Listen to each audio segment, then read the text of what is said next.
पौराणिक मान्यताओं के अनुसार भगवान शिव जहाँ जहाँ स्वयं प्रकट हुए उन्हीं 12 स्थानों को ज्योतिर्लिंगों के रूप में पूजा जाता है। इन 12 ज्योतिर्लिंगों के न सिर्फ दर्शन करने पर शिव भक्त को विशेष फल की प्राप्ति होती है, बल्कि इनका महज नाम लेने मात्र से जीवन के सारे पाप और कष्ट दूर हो जाते हैं। ये 12 ज्योतिर्लिंग हमारे देश के अलग अलग राज्य में स्थित हैं। महादेव का नाम लेते हुए आज हम आपको इन्हीं 12 ज्योतिर्लिंगों में से सबसे पहले ज्योतिर्लिंग सोमनाथ के दर्शन करवाएंगे।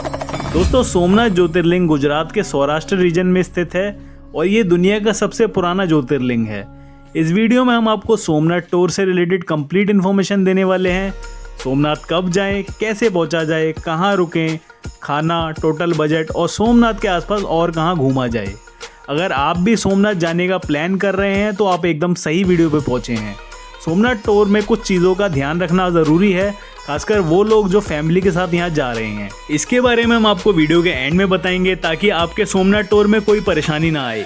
तो दोस्तों, वीडियो में हमारे साथ एंड तक बने रहना ताकि कोई भी डिटेल मिस ना हो। सबसे पहले जान लेते हैं कि सोमनाथ जाने के लिए बेस्ट टाइम कौन सा है। वैसे तो यहाँ किसी भी मंथ में जाया जा सकता है, बट कोस्टल रीजन होने की वजह से यहाँ समर्स में काफ़ी तेज़ गर्मी पड़ती है। इसीलिए यहाँ जाने के लिए बेस्ट टाइम नवंबर से अप्रैल का रहता है। इस टाइम यहाँ मौसम भी बहुत अच्छा रहता है और भीड़ भी कम होती है, जिसमें 1 से 2 दिन में आपको पूरा सोमनाथ टूर घूमने के लिए काफ़ी है। दोस्तों, अभी ये जान लेते हैं कि सोमनाथ पहुँचा कैसे जाए। बात करें पहले ऑप्शन की, जो कि है बाय फ्लाइट। सोमनाथ पहुंचने के लिए दीव एयरपोर्ट आपको नियरेस्ट पड़ेगा। इसका वन साइड फेयर आपको अराउंड 8,500 रुपये लगेगा। दीव एयरपोर्ट से Somnath by road around 80 kilometres है। अगर आपका बजट अलाउ करता है तो आप फ्लाइट से यहाँ पहुँच सकते हैं, अदरवाइज इससे भी अफोर्डेबल ऑप्शंस है बाय ट्रेन का। दिल्ली से सोमनाथ के लिए कोई डायरेक्ट ट्रेन नहीं है। यहाँ पहुँचने के लिए आपको पहले अहमदाबाद या राजकोट रेलवे स्टेशन पहुँचना पड़ेगा। अहमदाबाद के लिए हमारे हर स्टेट से काफ़ी ट्रेन्स हैं। यहाँ पहुँचने के बाद आपको सोमनाथ के लिए ट्रेन लेनी होगी। सोमनाथ के लिए यहाँ से डेली 4 से 5 ट्रेन चलती हैं, जो आपको 8 से 9 घंटे में सोमनाथ पहुँचा देंगी। ऑन एन एवरेज ये ट्रेन जर्नी आपको स्लीपर क्लास में 700 से 800 रुपये पड़ेगी और वहीं थर्ड AC में आपको ये 1800-1900 रुपये पड़ेगी। सोमनाथ रेलवे स्टेशन से मंदिर मात्र 1 किलोमीटर की दूरी पे है।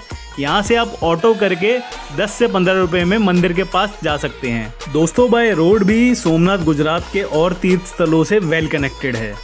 GSRTC बसेस द्वारका से सोमनाथ आपको 4 से 5 घंटे में पहुंचा देती हैं और सोमनाथ बस स्टैंड मंदिर के एकदम पास लोकेटेड है। तो दोस्तों, ये तो था कि हम सोमनाथ कैसे पहुंचे। अब आगे जान लेते हैं कि सोमनाथ में रुकने के लिए क्या क्या ऑप्शंस हैं।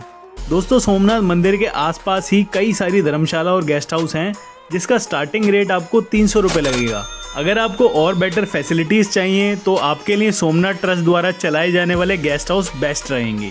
आप इनकी रूम की बुकिंग ऑनलाइन कर सकते हैं। इसका लिंक आपको नीचे डिस्क्रिप्शन बॉक्स में मिल जाएगा।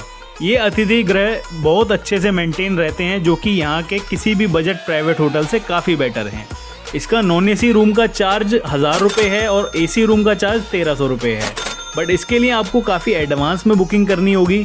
स्टिल उसके बाद भी आपके पास ऑफलाइन बुकिंग के लिए काफ़ी सारे बजट होटल्स के ऑप्शंस हैं, जो कि आपको मंदिर परिसर के आसपास ही मिल जाएंगे। इसका स्टार्टिंग चार्ज आपको 600 रुपये लगेगा। चलिए दोस्तों, अब आगे बढ़ते हैं सोमनाथ महादेव के दर्शन की ओर। आपको बता दें, मंदिर में किसी भी प्रकार का इलेक्ट्रॉनिक गैजेट ले जाना मना है। मंदिर के एंट्रेंस पे ही सामान जमा करने की फ्री सर्विस अवेलेबल है। सोमनाथ मंदिर गुजरात के दक्षिणी तट पर स्थित है, जो कि हिंदुओं के सबसे भव्य मंदिरों में से एक है। बात करें सोमनाथ ज्योतिर्लिंग के महत्व की, तो एक समय में चंद्रदेव ने राजा दक्ष की 27 कन्याओं के साथ विवाह किया था। उन सभी कन्याओं में से चंद्रदेव ने सिर्फ रोहिणी को ज्यादा प्रेम और सम्मान दिया था। इसको देखते हुए राजा दक्ष ने चंद्रदेव को उनकी बेटियों से भेदभाव करने की वजह से श्राप दिया था, जिसके कारण चंद्रमा का क्षय होता जा रहा था और चंद्रदेव अपनी चमक खोते जा रहे थे, जिससे पूरी पृथ्वी संकट में आ गई थी। अपनी रक्षा के लिए चंद्रदेव ने इसी स्थान पर भगवान शिव की तपस्या की। इससे प्रसन्न होकर महादेव सोमनाथ ज्योतिर्लिंग के रूप में यहाँ प्रकट हुए, जिससे चंद्रदेव श्राप मुक्त हो गए और उन्हें सदा के लिए भगवान शिव के सिर पे रहने का वरदान मिला। दोस्तों, साथ ही साथ ये मंदिर अपने उत्थान पतन की वजह से भी इतिहास में रहा है। कहा जाता है कि इस मंदिर को 17 बार हमला करके तोड़ा गया और फिर से बनाया गया, बट दोस्तों, जितनी क्रूरता से इसको तोड़ा गया, उससे कई ज्यादा प्रेम और भक्ति से इसे फिर से खड़ा कर दिया गया। इस समय जो मंदिर यहाँ खड़ा हुआ है, उसका निर्माण लौह पुरुष सरदार पटेल ने करवाया था। ये मंदिर अंदर से पूरा सोने का बना हुआ है। जैसे ही आप गर्भगृह के नजदीक पहुंचेंगे आपको विशाल सोमनाथ ज्योतिर्लिंग के अद्भुत और मनमोहक दर्शन होंगे। मंदिर की आरती में सम्मिलित होना भी बहुत भाग्यशाली माना जाता है। बात करें आरती के टाइमिंग्स की तो ये दिन में 3 बार होती है, सुबह 7 बजे, दोपहर 12 बजे और शाम को 7 बजे। मंदिर कैंपस के पीछे ही एक बाढ़ स्तंभ है जो अपने आप में एक चमत्कार है। इसमें जो तीर लगा हुआ है माना जाता है कि उस डायरेक्शन में कोई लैंड नहीं है और वो डायरेक्टली साउथ पोल की ओर जाता है। ये बाढ़ स्तंभ काफी पुराना माना जाता है, जब कोई टेक्नोलॉजी भी नहीं होती थी, जो किसी अजूबे से कम नहीं। मंदिर के पीछे ही एक गार्डन भी बना हुआ है जहाँ से आप समुद्र की लहरों का अद्भुत नज़ारा देख सकते हैं। सोमनाथ कैंपस के अंदर ही रोजाना एक लेजर शो भी चलाया जाता है जिसमें इस मंदिर के पूरे इतिहास को अच्छे और शानदार तरीके से बताया जाता है। ये पूरा शो गुजरात टूरिज्म के ब्रांड एम्बेसडर अमिताभ बच्चन की आवाज़ में रिकॉर्डेड है। ये लेज़र शो डेली शाम को 8 बजे स्टार्ट होता है और इसकी टिकट 30 रुपये है। इसका टिकट काउंटर सिर्फ 6 बजे से 6:30 बजे तक ओपन रहता है, इसलिए आपको टाइम से टिकट काउंटर की लाइन पर पहुंचना होगा। स्टिल लेट होने की वजह से अगर आपको टिकट नहीं मिल पाती तो आप नीचे से ही ये लेज़र शो का आनंद उठा सकते हैं। हमारी रिकमेंडेशन ये रहेगी कि आपको इस शो को ज़रूर देखना चाहिए। मंदिर परिसर के साथ में ही पुराना सोमनाथ मंदिर भी है जो कि अहिल्याबाई द्वारा स्थापित है। सोमनाथ ज्योतिर्लिंग के दर्शन के बाद आप यहाँ पे स्थापित प्राचीन शिवलिंग के भी दर्शन जरूर करें। चलिए दोस्तों, अब आगे जान लेते हैं कि सोमनाथ में खाने के लिए क्या क्या ऑप्शंस अवेलेबल हैं। अगर आपको ऑथेंटिक गुजराती खाना खाना है तो आपके लिए बेस्ट रहेंगे ट्रस्ट द्वारा चलाए जाने वाले डाइनिंग हॉल्स। मेनली यहाँ पे 2 डाइनिंग हॉल हैं, लीलावती डाइनिंग हॉल और माहेश्वरी डाइनिंग हॉल। इन दोनों ही जगह आप अनलिमिटेड गुजराती थाली का मज़ा उठा सकते हैं। लीलावती हॉल में एक थाली का प्राइस 70 रुपये है और माहेश्वरी हॉल का 80 रुपये है। ये दोनों ही मंदिर से मात्र 5 मिनट के वॉकिंग डिस्टेंस पे हैं। यहाँ पे खाने की व्यवस्था 2 टाइम स्लॉट में चलाई जाती है। पहला टाइम स्लॉट सुबह 11 बजे से दोपहर 3 बजे तक चलता है और दूसरा शाम को 7 बजे से 9:30 बजे तक। यकीन माने दोस्तों, यहाँ की गुजराती थाली में काफ़ी सारे ऑप्शंस मिलेंगे जो कि काफ़ी टेस्टी होते हैं और आपको किसी और रेस्टोरेंट में जाने की ज़रूरत ही नहीं पड़ेगी। स्टिल आपको कुछ और खाना है जैसे कि चाइनीज़ या स्ट्रीट फूड आइटम्स, तो मंदिर परिसर के बाहर ही आपको काफ़ी सारे ऑप्शंस मिल जाएंगे। दोस्तों, अब इसके बाद ये जान लेते हैं कि सोमनाथ के आसपास में मस्ट विजिट टूरिस्ट प्लेसेस कौन सी हैं। सोमनाथ के आसपास की सारी ही जगहें मंदिर से मात्र 5 किलोमीटर की दूरी पे हैं, इसलिए आप प्राइवेट ऑटो कर सकते हैं जो कि 500 से 600 रुपये में आपको ये सारी जगह घुमा देगा। सबसे पहले बढ़ते हैं भालिका तीर्थ की ओर जो कि सोमनाथ मंदिर से 4 किलोमीटर की दूरी पे स्थित है। भालिका तीर्थ भगवान श्री कृष्ण के इस धरती पे बिताए आखिरी पलों का साक्षी है। जी हाँ दोस्तों, ये वही स्थान है जहाँ श्री कृष्ण पीपल के पेड़ के नीचे विश्राम कर रहे थे और फिर जरा नामक शिकारी का तीर श्री कृष्ण के पैर में जाके लगा था। ये घटना पृथ्वी से श्री कृष्ण के प्रस्थान का प्रतीक है और कहा जाता है कि इसी के साथ द्वापर युग का भी अंत हुआ था।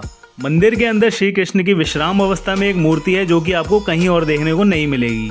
भगवान श्री कृष्ण का एहसास आज भी यहाँ होता है, इसलिए माना जाता है कि यहाँ दर्शन करने से सभी भक्तों की मनोकामनाएं पूरी होती हैं। अब आगे बढ़ते हैं बाणगंगा की ओर जो कि भालिका तीर्थ से 1 किलोमीटर की दूरी पर स्थित है। कहा जाता है कि जरा नामक शिकारी ने इसी समुद्र तट से भालिका तीर्थ की ओर तीर छोड़ा था, इसीलिए इसे बाणगंगा बोला जाता है। यहाँ पर प्राकृतिक रूप से 3 शिवलिंग भी निकले थे जिसके दर्शन आपको जरूर करने चाहिए। मॉनसून के टाइम पे यहाँ हाई सी वेव्स होती हैं जिनसे शिवलिंग के दर्शन और भी आकर्षक हो जाते हैं। हमारा अगला स्थान रहेगा त्रिवेणी संगम। यहाँ पर 3 नदी यानी कि हिरण्य, सरस्वती और कपिला का मिलन होता है। उसके बाद ये समुद्र में जाके मिल जाती हैं।